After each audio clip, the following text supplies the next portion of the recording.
What's going on, man? Welcome back to the basement. I'm Ron, and every week I sit down and make my weekly rankings for the good people over on the Patreon. I compare those to the expert consensus rankings on Fantasy Pros, and then I hand deliver you guys my favorite plays for the week. So today we're going to get into 6 players that I think are great starts relative to consensus for Week 15. Let's not waste any time. I jam-packed a bunch of stats into this video, so if you enjoy, make sure you go down below, subscribe, leave a like, let's go. Thirsty, trying to choose. I know I'm pretty cool. My nitty bag.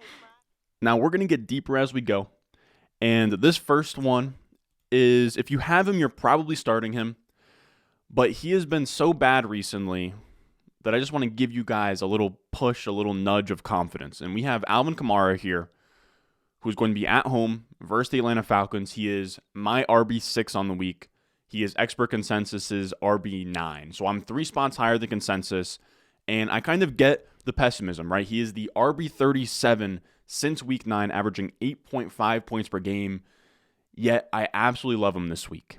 And I think when we look back to that stretch of really poor games, the reason for those struggles, partially game scripts, partially bad play, but also partially Mark Ingram eating into his workload. Mark Ingram accounted for 43% of the snaps in that final game before the bye against Tampa, and now Mark Ingram is hurt. He's out for the year, and there's going to be a combination of like David Johnson, Eno Benjamin, Dwayne Washington filling in. And I think what that lends itself is, instead of Kamara in like a 60-40 split with Mark Ingram, he is now the main bell cow type guy in this backfield like he was earlier on in the season. In the first 6 games of the year for Kamara, he went 15 or more carries in 4 of those games. So 4 of 6 games, he had 15 or more carries. Since then, he has only been over 10 carries twice. He has never been over 15 carries, and I imagine Ingram played into that a ton. And I think this week, with no Mark Ingram, we should see Kamara's touches, his rush attempts all go up, especially against the Falcons, who over the last 4 weeks have ranked 26 in rush EPA per play, and they are ranking dead last in pass rate over expectation allowed. So people that are playing against the Falcons are running the ball a ton, and rush EPA per play is an efficiency stat, right? Expected points added. So on a given down and distance, on a rushing play, you're expected to get this many yards or this many points on that drive. How are you doing relative to expectation? They have been bad against the run the last 4 weeks, the Falcons, and opponents want to run the ball on them. So you have a spot here where Kamara is at home. The Saints are 4-point favorites. They have an implied team total in Vegas of 23.5, which is the 8th highest of the slate, and their highest team total since week 8, which happens to actually be the home game against the Raiders in week 8, where Kamara dropped 40 points earlier on in the year. So a lot of things are kind of lining up here. At home, Ingram's hurt. Falcons are a really light run defense. Vegas says that this offense is going to score a ton of points relative to what we've expected from the Saints this year. And the cherry on top is that Kamara has been a different man on the road versus at home. He has averaged this year 21.7 points per game in his 5 games at home, which is a pretty decent sample.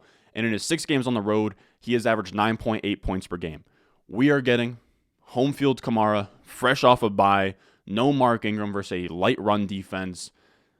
He's a top 6 running back for me this week. I think that he is firmly in play to drop like 25, 30 points and be, the overall RB1 in scoring on the week. After that, we'll talk about our second running back on this list, Foreman. He's my RB26. He's consensus's RB31, so I'm like 5 spots higher. He's going to be at home versus Pittsburgh. And I think people are sort of off Foreman because he had a down week last week. He had just 8.5 PPR points. He was outproduced by Hubbard's 18.9.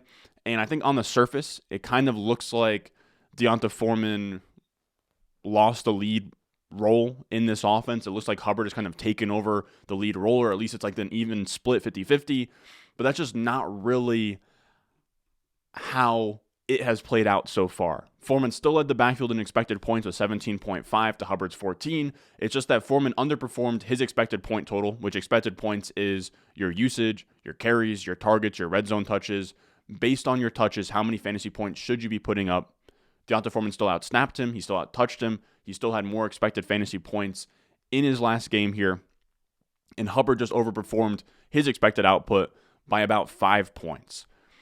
That's just what you're going to get on a week-to-week basis. There's a lot of variance in this game that we play, and I still believe Foreman's going to be the lead back here, and there's plenty of fantasy points to go around in this backfield. This is a great chart from Hayden Winks where it shows running back usage over the last 4 weeks. So just how many fantasy points are available in each of these backfields. And when we look at Foreman here and these Panthers, there's a lot of rushing volume to go around for this team, especially since Sam Darnold took over 3 weeks ago. The Panthers have been the second lowest pass rate over expectation team over that span, which is just they are running the ball a ton, and they have been the 5th best rush EPA per play team. They have been really good at running the ball. They have run the ball a ton. There's been a lot of fantasy points to go around in this backfield, and it's worked, right? Their game plan with Sam Darnold has been to run the ball. It's worked out, and I imagine that continues as home favorites versus a Steelers defense that is 8th worst in rush EPA per play allowed to opposing running backs. I think this is a spot where we just saw J.K. Dobbins go off for like 120 rushing yards on this defense. Deonta Foreman should be a fine, like, fringe RB2 play. I think Chuba Hubbard is even a guy I'd probably have in like the RB30s area where he's not the worst start in the world. Now, moving on to wide receivers, we have Mike Williams here. Now, he's a little bit more luxury. If you have Mike Williams, you're probably playing him, but I think he's in an absolute smash spot this week. He is my wide receiver 11. He is consensus's wide receiver 17. I'm 6 spots higher than them. He's going to be at home versus Tennessee, and last week he went off. In his first game from back from a high ankle sprain, he put up 6 catches, 116 yards, and a touchdown on 73% of the routes. This week, he has logged a full week of practice, no limitations. He should be back to his usual 90% plus participation, and versus the Titans at home, he is in a perfect spot here. The Chargers pass the ball a ton. They have the 2nd highest pass rate over expectation over the last 4 weeks, and they're facing the Titans defense that is so good at stopping the run that their opponents are passing the ball at the 4th highest rate over expectation over the last 4 weeks. I also imagine their dead last EPA per pass play defense has something to do with that as well. So they're very good at stopping the run. They're bad at stopping the pass. Their opponents then are sort of funneled into their passing game. So when you have a spot here where the Chargers want to pass the ball, they're passing the ball a ton regardless, and Titans opponents are passing the ball on them because they can't run on them, you have a spot here where the Chargers are just going to pass the ball a ton on a very beatable pass defense. And not only has this pass defense been awful, they have been awful at stopping the big play. And of course, big play Mike, that's what Mike Williams does. This is a great chart from Arjun Menon on Twitter. I think that he's an intern for PFF or he works at PFF.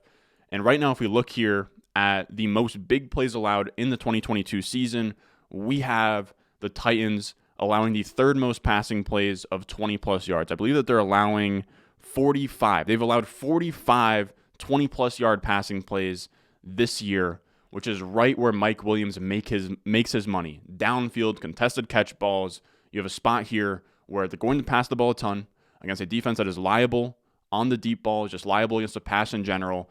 The Chargers have the 6th highest team total of the slate here at 25.25 points.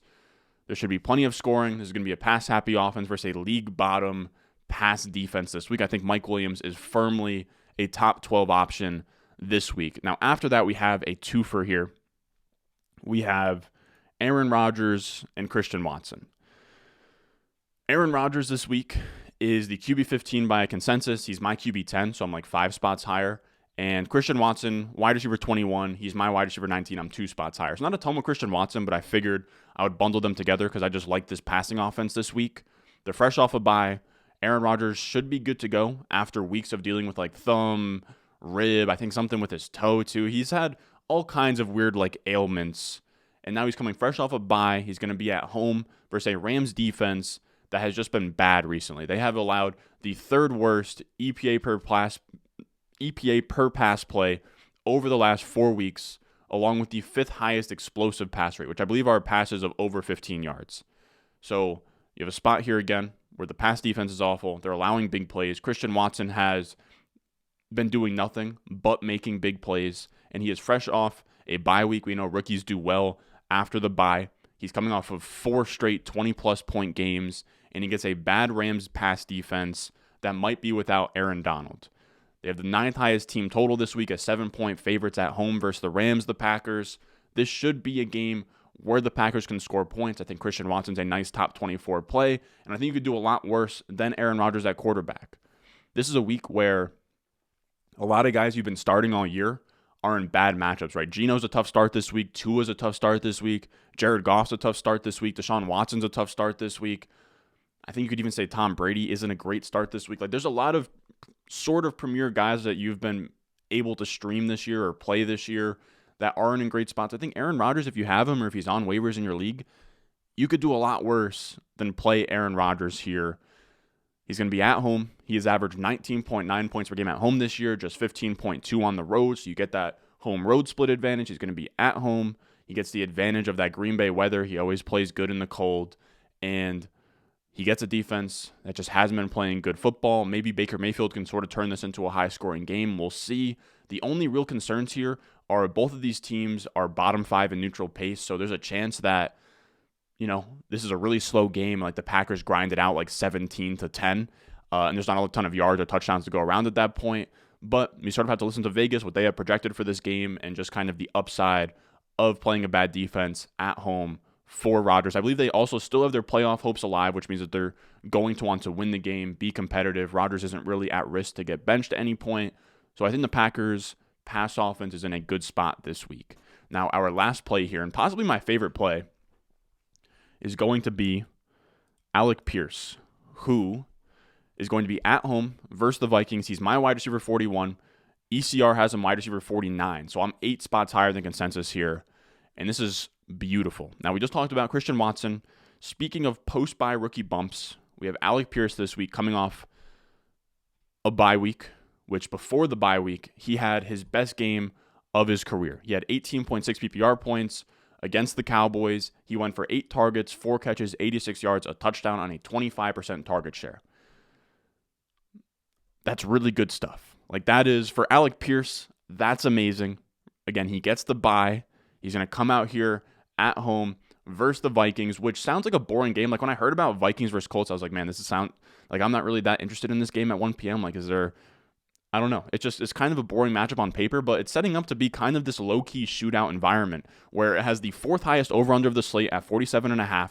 And we know the Vikings can play fast and score, right? They have Justin Jefferson. They score a ton. They're 7th in Football Outsiders neutral pace. They're a top 10 scoring offense this year. But strangely, on the other side, you would think like the Colts kind of give off this vibe with like Jeff Saturday and Jonathan Taylor that they run the ball, that they're going to chew the clock and just kind of grind out games. That's not what it's been under Jeff Saturday here. They've really turned up the tempo. They have the fastest neutral pace in the NFL over the last 4 weeks while running the 5th most no huddle in that span. They want to play fast. There's going to be a lot of plays in this game, a lot of yards, a lot of offense. So there should be points. And the Vikings are awful versus fantasy wide receivers. They're allowing the 2nd most adjusted fantasy points to the position, along with allowing the most passing plays of 20-plus yards this season. So if we look at here again, you see that big 50 burger, like about 6 spots down. They have allowed 50 passing plays of 20-plus yards, the most in the NFL. And when we look at Alec Pierce, that's literally exactly where he operates. He leads the Colts right now with 13 targets of 20-plus yards downfield. The next best on the team is Michael Pittman at 3. So he has 10 more than the 2nd most. He is this offense's deep threat. I think that he is going to see his fair share of deep shots in this game, and he is in a matchup versus a team that struggles defending that area of the field. So this is a boom-bust play here, but if you're fishing for a spike week in the wide receiver 40 area, I don't think you can get much better than Alec Pierce. Now, that is going to do it for us today. As always, if you enjoyed, make sure you go down below, subscribe, leave a like. I will have my rankings are, of course, they're already done, but they'll be down below in the comments at the top. If you want rankings for your fantasy playoff run, I'll be updating them Saturday morning and Sunday morning to make sure everything is up to date for injuries. I hate to see it as a Jets fan, but Mike White not playing, Zach Wilson's coming in, so now I have to adjust to Garrett Wilson and Elijah Moore stuff. A lot of variables here, a lot of football over a ton of games, so got to make sure those are up to date. Regardless, again, if you enjoyed, I appreciate any comments, subscribes, likes, all of that good stuff. And as always, I will see you guys in the next one. I got the juice, I got the juice. 10-0, Chatham's on. Foolies glad I'm home. Even my haters kinda glad I'm on. Rest in peace to my vagabond. Rapper, song, singer, suspended, subpoena from misdemeanor.